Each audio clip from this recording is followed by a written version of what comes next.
Hello all, welcome to the next video of Let's Automate session. Here I'm going to help understand how to do the auto fitting of the cells. Usually what happens is that when we are using Excel, there will be different cells of different sizes, and then sometimes the information get crumbled.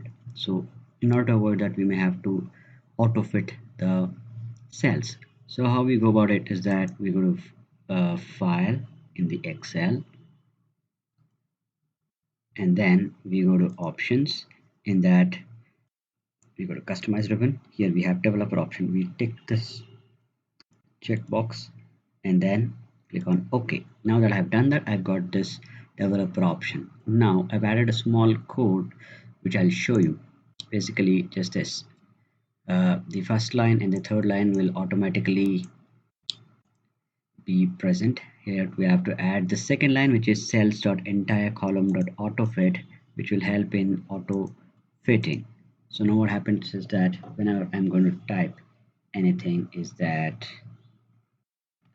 let's automate the cell cells. I'm intentionally pressing this multiple L's to show how it will auto align. See, this is how we can auto fit the cells. Thank you.